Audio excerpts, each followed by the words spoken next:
الله من الشيطان الرجيم. بسم الله الرحمن الرحيم. الحمد لله رب العالمين، والصلاة والسلام على أشرف الأنبياء والمرسلين وعلى آله وصحبه أجمعين. سبحانك لا علم لنا إلا ما علمتنا إنك أنت العليم الحكيم. ولا حول ولا قوة إلا بالله العلي العظيم. أما بعد، أحييكم بتحية الإسلام تحية مباركة من عند الله. يقول الناس عادة ونقولها عبادة. السلام عليكم ورحمة الله وبركاته. Alhamdulillah. Pertama-tama dan selamanya, marilah sama-sama kita panjatkan setinggi-tinggi kesyukuran kepada Allah Subhanahu wa Ta'ala. Pada pagi ini dapat sama-sama kita berkumpul menunaikan ibadah kepada Allah Subhanahu wa Ta'ala, dan kemudian kita luangkan sedikit masa untuk sama-sama kita mendengar perkongsian. Mudah-mudahan Allah Subhanahu wa Ta'ala menerima segala amalan kita dan memberi manfaat kepada kita, insya-Allah. Apa khabar tuan-tuan? Sihat ya? Alhamdulillah. Tuan-tuan yang dirahmati Allah Subhanahu wa Ta'ala, sebagaimana biasa, pagi ini kita masih lagi menyambung perkongsian berkaitan dengan tafsir daripada suratul Nazi'at, daripada kitab At-Tafsirul Munir karya Syekh Wahbah Zuhaili. Dan pada perkongsian yang lepas kita telah masuk perbincangan awal berkaitan dengan suratul An-Nazi'at ini. Secara pengulangan, pada fasal yang pertama ini daripada ayat 1 sehingga ayat 14, Allah Subhanahu wa Ta'ala masih lagi membincangkan tema surah-surah Makkiyah, iaitu berkaitan dengan akidah beriman kepada hari kiamat. Dan Allah Subhanahu wa Ta'ala menceritakan berkaitan dengan malaikat dan tugas-tugasnya, malaikat secara umum dan tugas-tugasnya. Dan Allah Subhanahu wa Ta'ala menyebut berkaitan dengan kematian secara beramai-ramai, kematian terakhir secara beramai-ramai tersebut. Dan Allah Subhanahu wa Ta'ala juga menyebut berkaitan dengan kebangkitan, ya. Walaupun masing-masing kita matinya beza-beza, ya. Orang-orang yang terdahulu pergi lebih awal daripada kita, dan setiap orang matinya, ya, ajalnya berbeza di antara satu sama lain. Akan tetapi apabila hari kebangkitan itu nanti tiba, semua akan dibangkitkan sama semua sekali, ya. Daripada zaman Nabi Adam alaihissalam sehinggalah manusia yang terakhir dilahirkan, akan bangkit semuanya sekali sama, ya. Semua akan bangkit dalam keadaan yang ditentukan oleh Allah Subhanahu wa Ta'ala. Dan insya-Allah pada pagi ini kita akan masuk ayat seterusnya ataupun fasal yang seterusnya. Syekh Wahbah Zuhaili meletakkan fasal ini daripada ayat 15 sehingga ayat 26. Dan dia meletakkan tajuk pengajaran yang menakutkan dari kisah Nabi Musa alaihi salam dengan Fir'aun. Allah Subhanahu wa Ta'ala berfirman, A'udzu billahi minasyaitonir rajim. Bismillahirrahmanirrahim.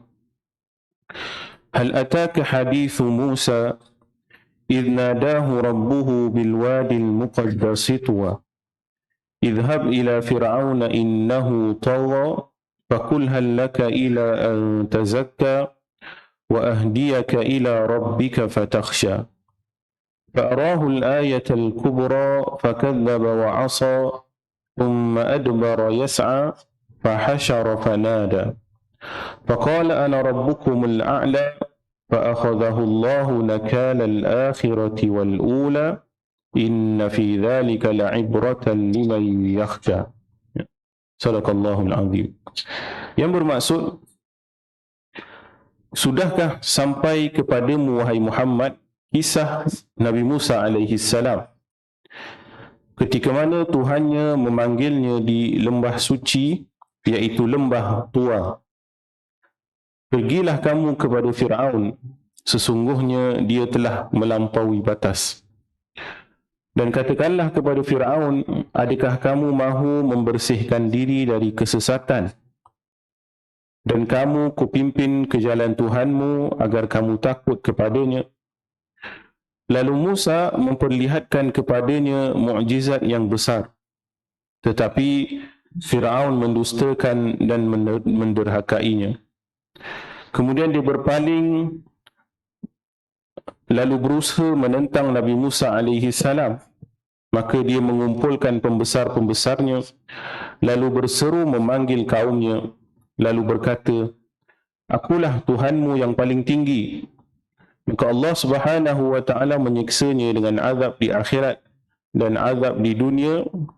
Sesungguhnya dalam padah yang menimpa Firaun itu terdapat pelajaran bagi orang-orang yang takut kepada Tuhannya.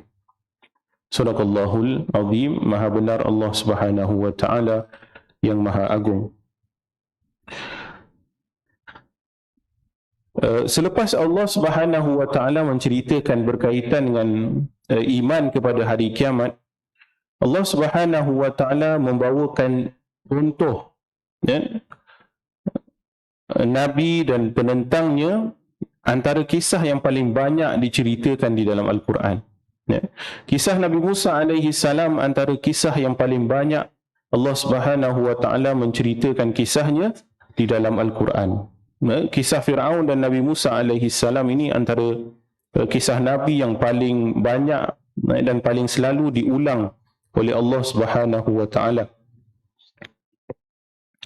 Kalau disebut sebagaimana yang disebut oleh ramai ulama-ulama tafsir seperti Syekh Waliullah Ad-Dahlawi, di dalam Al-Quran ada 3 poin penting berkaitan dengan sejarah. Biasanya disebut di dalam Al-Quran 3 poin penting berkaitan dengan sejarah. Iaitu pertama, Allah Subhanahu wa taala akan menceritakan berkaitan dengan watak pelakon-pelakon yang berkaitan dengan sejarah itu. Ada nabi dan ada penentangnya. Sekian nabi, sekian penentangnya. Jadi dalam kisah Nabi Musa alaihi salam ada Musa dan ada Fir'aun. Begitu juga ada plot. Ada rentetan apa yang dibawa, apa yang ditentang.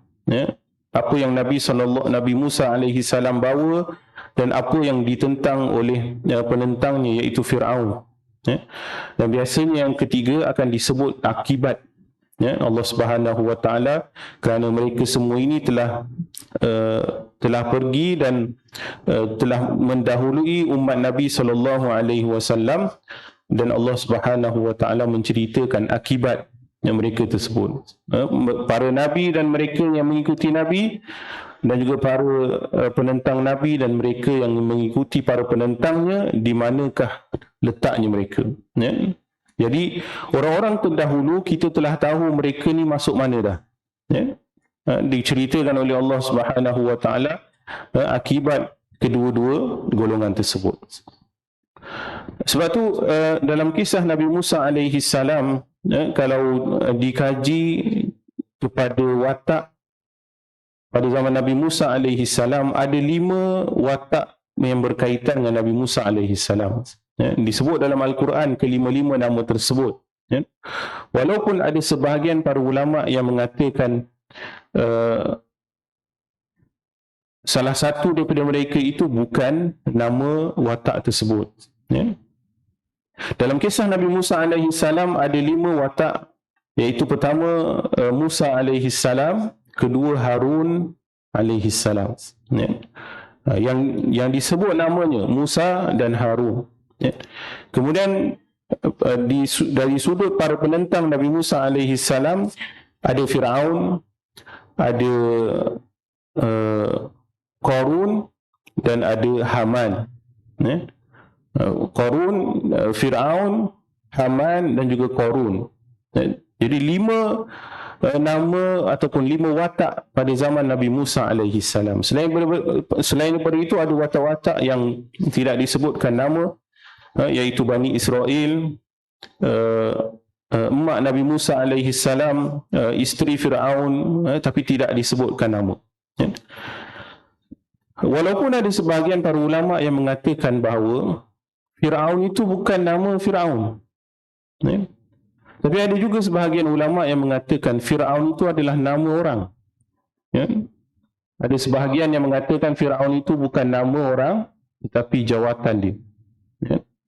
Firaun itu maharaja zaman itu. Biasa orang panggil Firaun, orang sebut gitu. Kebanyakannya berpandangan begitu. Akan tapi saya lebih cenderung pada Firaun itu adalah nama orang. Sebagaimana 4 lagi itu adalah nama orang. Musa nama orang, Harun nama orang, Haman itu nama orang, Qarun itu nama orang, Firaun juga nama orang. Pelik kalau 4 tu nama orang, Firaun itu nama jawatan. Jadi Musa bukan nama jawatan, Harun bukan jawatan, Haman bukan jawatan, Qarun bukan jawatan. Kita sebut atau Qarun apa semua kan, itu bukan jawatan. Tapi tiba-tiba kat Firaun kita kata tu jawatan dia, Firaun.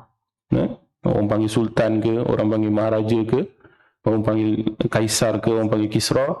Jadi kat Mesir kuno ketika itu, nama jawatannya itu adalah Firaun.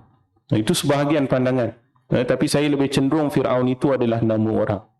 Sama ada orang tumpul betul-betul nama tu atau tidak, kita tak tahu. Sebab kebanyakan para pengkaji arkeologi adalah bukan orang Islam. Kebanyakan pengkaji arkeologi yang duk korek apa semua benda ni, orang kafir saja. Dialah konon-kononnya yang paling pandai baca, dialah yang konon-kononnya menjumpai segala-galanya. Jadi kita duk terima sahaja pada dia. Dia kata nama ni, nama Firaun itu adalah Ramses II. Kebanyakan para pengkaji mengatakan bahawa Firaun Nabi Musa alaihi salam nama dia Ramses II. Dia orang kata gitu. Anak kepada Ramses I, dia Ramses yang kedua. Orang Mesir pun pergi buat nama jalan Ramses. Kalau betul Ramses itu adalah penentang Nabi Musa alaihi salam, patut tak buat nama lah. Kita penentang Nabi pun kita letak nama. Itu kejahilan orang-orang Mesir. Dia tetap berbangga juga dengan sejarah lama dia.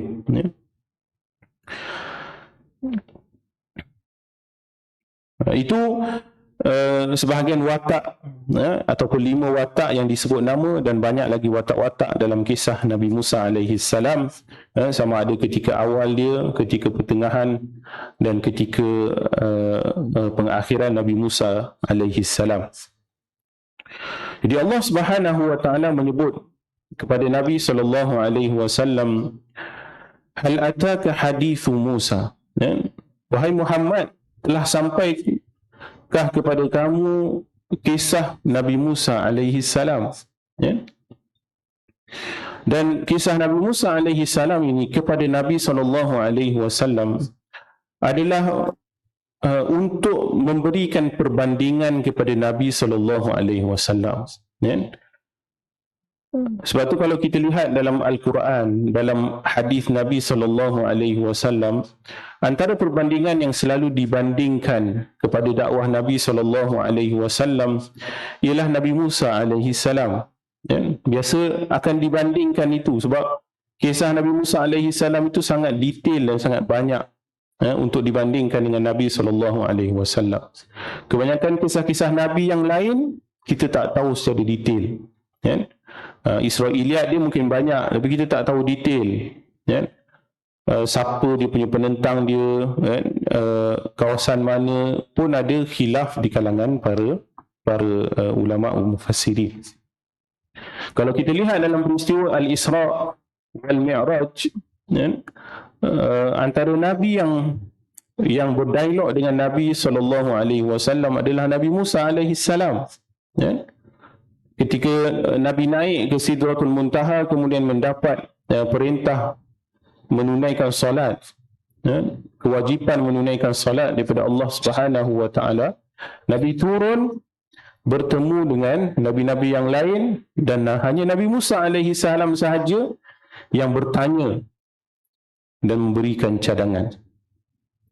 Sebab dia tahulah orang dia berat macam mana, ya. Dia tahulah kewajipan itu macam mana, dan orang-orang yang menjadi pengikut macam mana. Lalu dialah yang banyak membimbing Nabi SAW. Ataupun kita sebut dari sudut hikmah sosialnya, berkaitan dengan pengalaman orang terdahulu, ya. Kita ni antara kepentingan orang-orang sekarang ialah orang-orang dulu. Orang sebelum dia lagi, kita ambil pengalaman dia macam mana, ya? Jadi kita telah menyingkatkan segala usaha penat lelah untuk kita cari maklumat. Orang dulu kata macam ni je senang, kita pun dah tahu selesai, ya? Jadi bila Allah Ta'ala bagi kewajipan kepada Nabi SAW 50 waktu, ya? Nabi terima gitu je lah, kan? Dia bagi 50 waktu, Nabi ambil je lah, turun bawa 50 waktu, kan? Tuan-tuan bayanglah 50 waktu macam mana. Kita cuba bayang sikit pun tak terbuat kita, kan? Semain 5 waktu pun tinggal, semain sunat pun gitu-gitu je lah, kan? 50 waktu wajib macam mana, tuan-tuan? Berapa tak tahu. 50 waktu, berapa rakaat keseluruhan tak tahu, ya, sebab pendetilan berkaitan dengan kewajipan salat datang kemudian, ya. Waktunya bila, berapa rakaat, ya, datang kemudian, ya. Tapi Allah Ta'ala bagi 50 waktu. Dan bila Nabi Musa alaihissalam bertanya kepada Nabi, berapa dapat? 50. Dia kata, umatmu takkan mampu buat, ya. Kerana syariat salat sebelum Nabi SAW adalah 2 waktu saja. Kalau solat kita ni sebelum Nabi SAW, Nabi-Nabi dulu solat 2 waktu je, 2 rakaat, 2 waktu, 2 pagi, 2 petang, ataupun 2 pagi, 2 malam, ya. Pendetilan detail tu lebih kurang sama juga. Ada rukuk dia, ada sujud dia, ya, bagaimana dibuat oleh sebahagian orang-orang Yahudi sekarang, ya. Dan masih kekal dibuat oleh orang Islam, ya. Sebab Nabi-Nabi adalah orang yang beriman kepada agama yang sama, Tuhan yang sama, syariat dia sama je, ya. Baca mungkin ada benda yang berbeza, ya. Tapi rukuk, sujud, ya, adalah benda yang sama dibuat oleh para Nabi. Jadi orang-orang jahiliah, orang-orang Arab jahiliah sebelum Islam datang, solatnya 2 rakaat, 2 rakaat, 2 rakaat siang, 2 rakaat malam, ya. Sebab tu bila Nabi Musa alaihissalam kata dapat berapa? 50, takkan boleh buat punya, ya. Maka dia kata minta kurang dengan Allah Subhanahu wa taala. Nabi naik minta kurang, ya. Sebab itu orang-orang terdahulu telah mengalami perkara tersebut, ya. Bagaimana Nabi Musa alaihissalam ini berdepan dengan 2 musuh yang jelas, ya. Pertama Firaun, musuh yang nyata, kemudian orang-orang munafikin di kalangan Bani Israel yang juga ramai. Jadi Firaun satu golongan, suku bangsa yang sama satu golongan. Jadi Nabi Musa alaihissalam berdepan dengan 2 musuh yang jelas, ya. Kalau Nabi SAW dia berdepan dengan musuh dia daripada keluarga dia juga, cantum 2 tu terus, ya. Nabi SAW ni, semua orang Quraisy itu adalah suku sakat semuanya, ya. Orang-orang Quraisy ni ada kaitan dengan dia ada kaitan dengan ni, dia ada kaitan dengan sekian, ya. Jadi dia juga penentang Nabi, dia juga keluarga Nabi. Ya? Tapi Nabi Musa alaihi salam dia menentang dengan Fir'aun yang bukan keluarga dia, dia juga ditentang oleh kaum keluarga dia, Bani Israel. Ya? Jadi Nabi terhimpun pada penentang Nabi itu, penentangnya dan juga keluarganya. Nabi Musa alaihi salam ditentang oleh penentangnya dan juga kaum keluarga dia. Ya. Sebab tu bila Nabi Musa alaihi salam tengok solat tak boleh buat, puasa tak boleh buat, Bani Israel ni. Ya. Hari Sabtu ni yang disebut ibadah hari Sabtu Bani Israel ataupun disebut sebagai Yaumus Sabt ataupun Sabat Day tu, hari Sabtu Bani Israel ni dia tak boleh buat apa-apa. Wajib dia solat, wajib dia puasa sepanjang hari, beribadah semata-mata kepada Allah Subhanahu Wa Taala, haram dia bekerja. Haram buat kerja apa-apa, semata-mata beribadah saja. Sebab tu Bani Israel langgar. Dia tak solat, dia tak puasa, malahan dia bekerja. Tu Bani Israel. Dua rakaat ataupun 4 rakaat pun dia tak buat. Puasa 1 hari pun dia tak buat.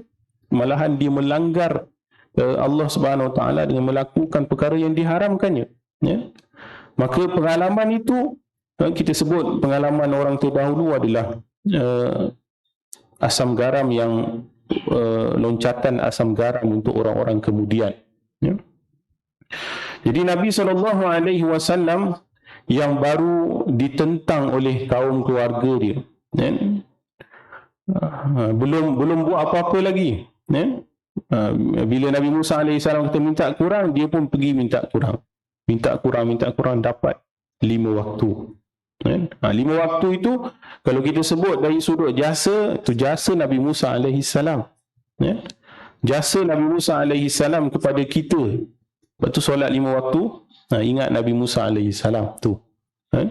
Orang yang telah menyebabkan kita tak dapat banyak waktu, tapi dapat pahala sama banyak 50 waktu. Itu Nabi Musa alaihi salam. Sebab tu Allah Subhanahu Wa Taala sebut, adakah yang sampai kepada kamu cerita Nabi Musa alaihi salam? Cerita apa? Idh nadahu rabbuhu bil wadil muqaddasi tuwa, ketika mana dia dipanggil oleh Tuhannya kepada satu lembah yang suci, iaitu lembah Tua. Bil wadil muqaddasi tuwa, lembah Tua, iaitu lembah di Turi Saina, di Tur Sina ataupun di pergunungan Sinai sekarang di Mesir. Sinai ini sekarang masuk Mesir. Walaupun orang-orang Yahudi nak ambil juga Sinai. Kita tengok sekarang ni orang-orang Palestin yang sedang berjuang balik ataupun berperang balik dengan Bani Israel ataupun orang Yahudi ni, walaupun dari sudut the deal of the century, ataupun disebut dalam bahasa Arab sebagai Safkul Qarni, perancangan pintu belakang Yahudi Bani Israel kepada orang Islam, iaitu antara cadangan mereka ialah mengalihkan keseluruhan orang-orang Arab Palestin ke semenanjung Sinai. Keluarkan mereka daripada Tel Aviv ke, daripada Gaza ke, pergi duduk kat Sinai, duduk kat Mesir. Kalau kita tengok dia punya peta tu pun pelik potong dia. Orang kafir potong negara umat Islam ni, pelik dia potong. Semuanya jadi bom jangka. Penjajah ni datang ke mana-mana tempat, mereka meninggalkan bom-bom jangka ni, iaitu garis-garis sempadan. Dia tinggal garis sempadan, dia bagi negara-negara umat Islam ni ikut suka dia, dengan perancangan jangka masa panjang. Satu masa nanti akan tak aman negara umat Islam. Dia pecah, dia jajah tanah Melayu kita, dia potong tak kena, dia potong ikut dan. Kalimantan tu dia potong separuh, macam itulah. Kan? Kita tengok dia potong separuh. Dari sudut Melayu, kita secara sukunya kita lebih dekat dengan Sumatera.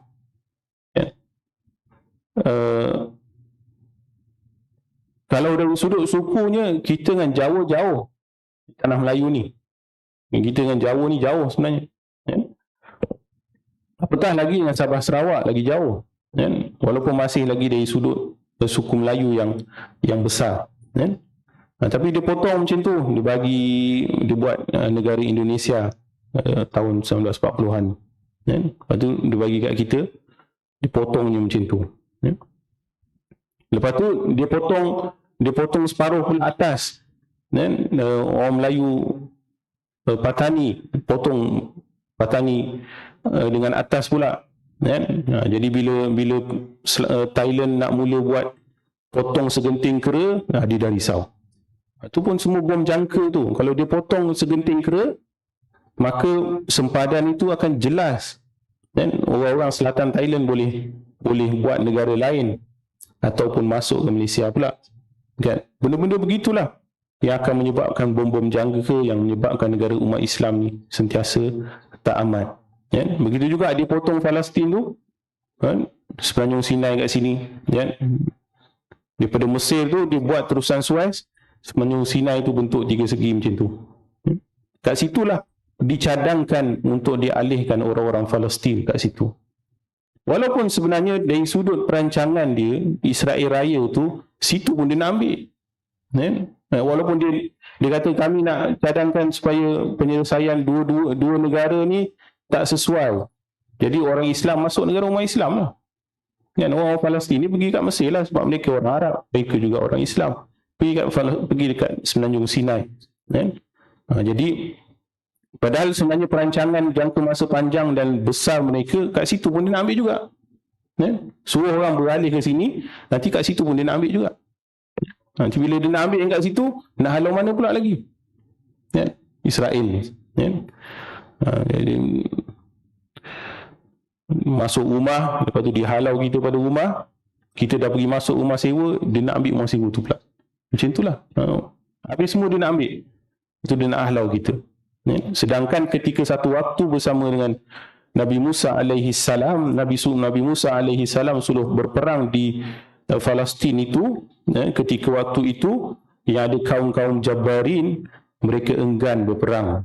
Yang sedangkan dari sudut ayat itu jelas, kamu pergi berperang sahaja, kami pastikan kemenangan.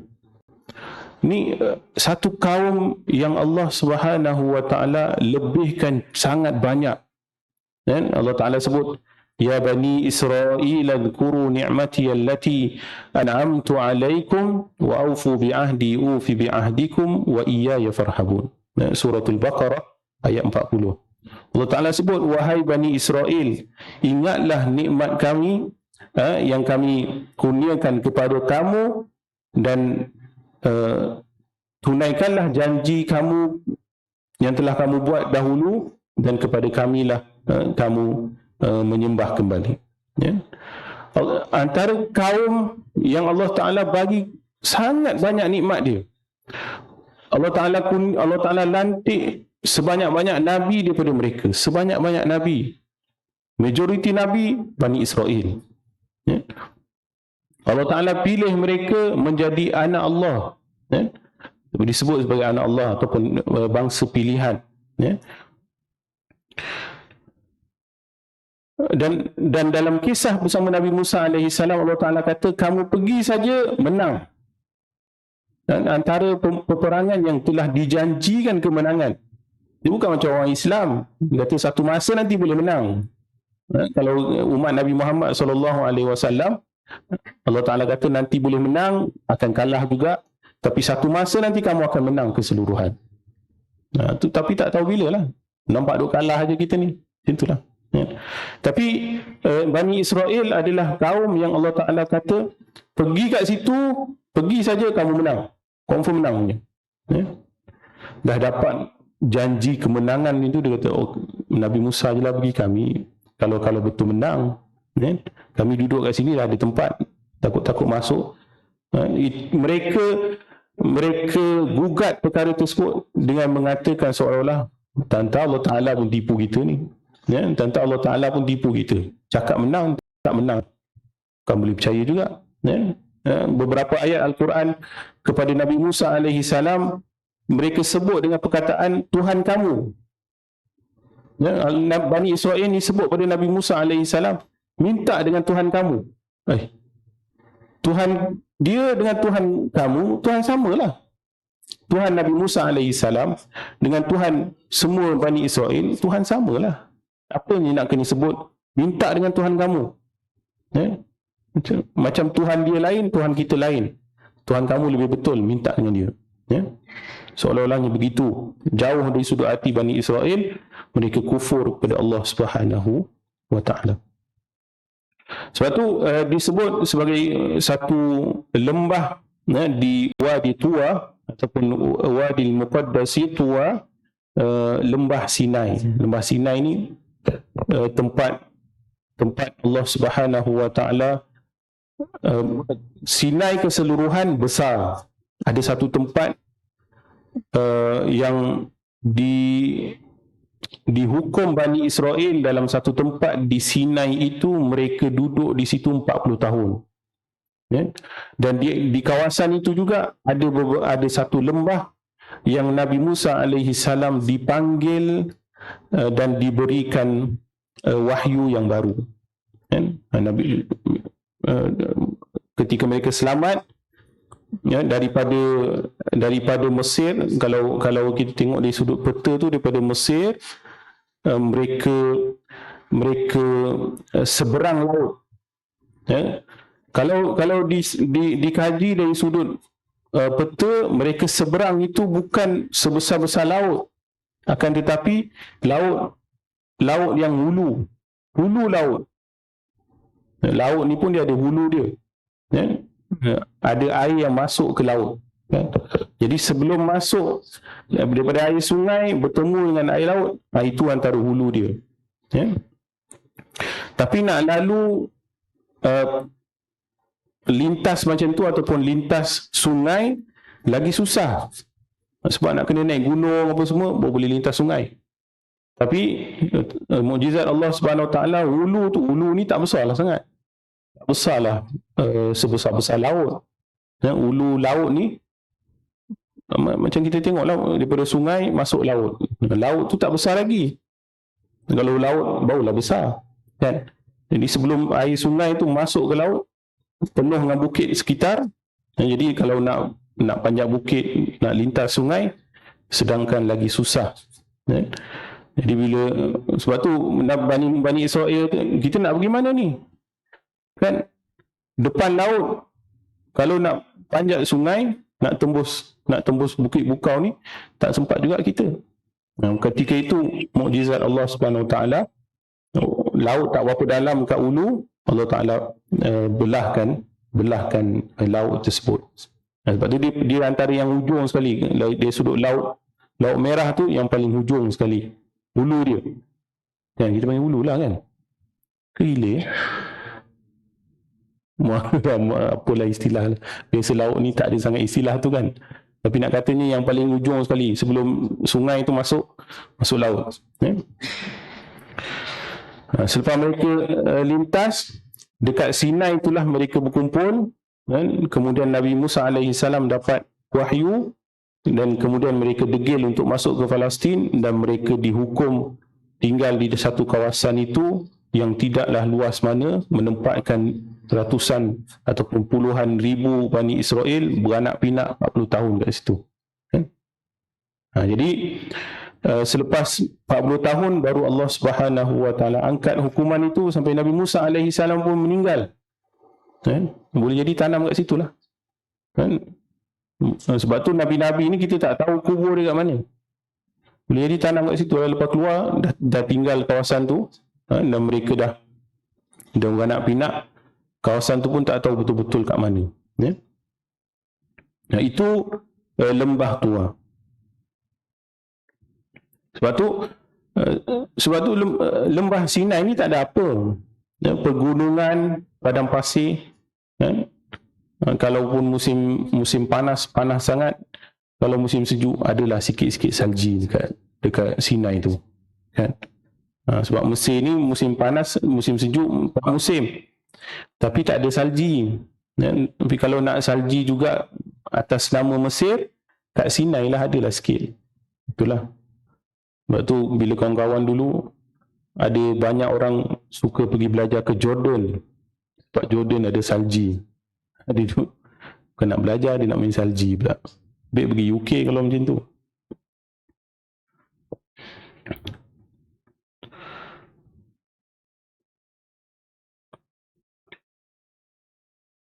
Jadi itulah sedikit kisah Nabi Musa alaihi salam dengan Firaun. Dan sebelum Nabi Bani Israel, mereka dibawa ke Mesir. Bani Israel ni satu ketika mereka tinggal di Palestin, asal-asal mereka di situ, dan kemudian kerajaan mereka dikalahkan oleh Empire Parsi ke apa, saya pun tak ingat nama empire sebelum daripada Empire Parsi. Dan mereka dikalahkan oleh siapa entah nama dia punya pemerintah waktu tu, saya tak ingat.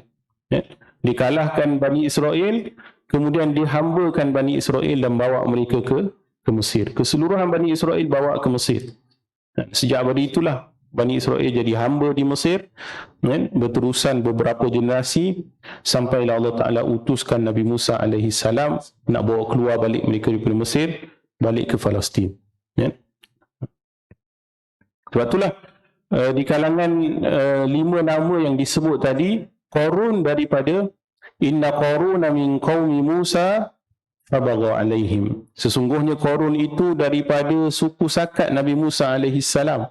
Qarun tu Bani Israel, fabagha alaihim, akan tetapi dia melampau kepada Nabi Musa dan kepada Bani Israel.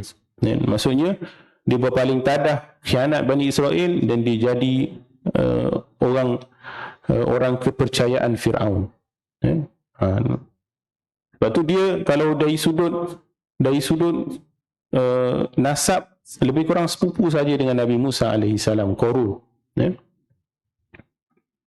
Kita pun sampai letak nama bahasa Melayu, Qarun, harta Qarun, banyak sangat. Kalau pergi Mesir, dekat Tasik Qarun tu luas, Tasik Qarun luas sangat.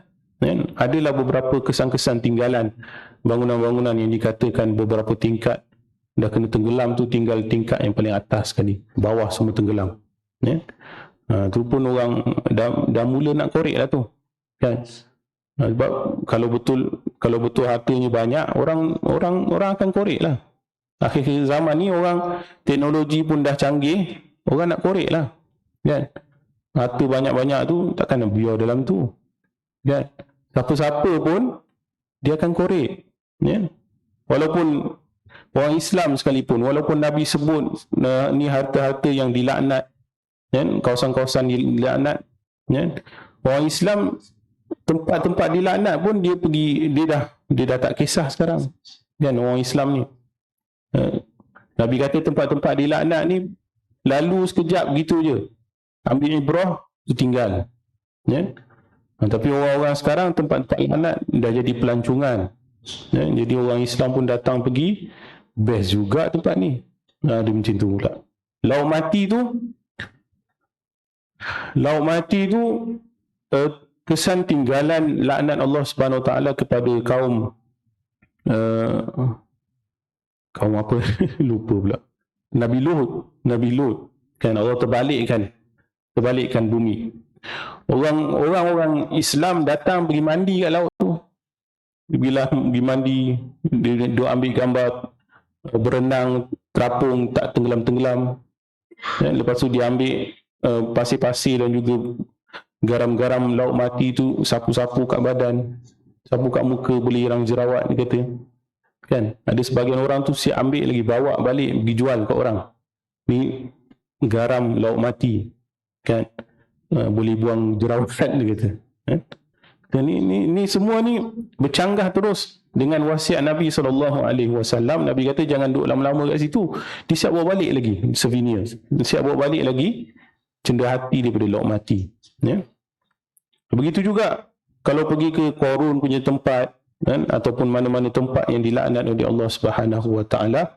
Sepatutnya begitulah, kan? Tapi orang-orang sekarang dah tak, dibangunkan kawasan itu sebagai pelancongan, dikorek harta-harta kalau ada. Tak tahulah dalam mana nak kena korek. Dah tahu confirm dalam tu memang ada harta, dia akan korek juga. Orang-orang yang cari ni dapat 2-3 gram emas pun dah okey. Begitulah. Jadi mungkin sampai situ dulu untuk pengisian pada pagi ini. Secara ringkas, 2 ayat. Hal ataka hadithu Musa idh nadahu rabbuhu bil wadil muqaddasi tuwa, iaitu kita sedikit kongsi berkaitan dengan watak-watak pada zaman Nabi Musa alaihi salam, beberapa sejarah-sejarah berkaitan dengan mereka, dan insya-Allah akan datang kita akan perdetailkan lagi secara khusus plot dalam kisah Nabi Musa alaihi salam ini ialah dakwah Nabi Musa alaihi salam kepada Firaun. Mungkin cerita-cerita kelahiran Nabi Musa alaihi salam ada dalam surah yang lain seperti suratul Qasas, seperti suratul Taha, tapi dalam ayat ini khusus dakwah Nabi Musa alaihi salam kepada Firaun. InsyaAllah di masa akan datang kita akan kongsikan insyaAllah. Jadi saya kira sekadar itulah dulu pengungsian pada pagi ini. Mudah-mudahan sama-sama kita mendapat manfaat yang baik daripada Allah Subhanahu wa taala, yang lemah daripada kelemahan saya. Ma asabaka min hasanatin famin Allah wa ma asabaka min sayyi'atin famin nafsik wa arsalnaka lin-nasi rasula wa kafa billahi shahida. Aqulu qawli hadha astaghfirullahal azim li wa lakum. Assalamualaikum warahmatullahi wabarakatuh. A'udzu billahi minasyaitonir rajim. Bismillahirrahmanirrahim. Allahumma ij'al jam'ana hadha jam'an marhuma wa tafarruqana min ba'dihi tafarruqan ma'suma. Allahumma ya muqallibal qulub thabbit qulubana ala dinika wa ala ta'atik. Allahumma ij'alna min alladhina yastami'una al-qawla fayattabi'una ahsanah. Sallallahu wasallam ala Muhammad wa ala alihi wa sahbihi wa sallam. Alhamdulillahi rabbil alamin.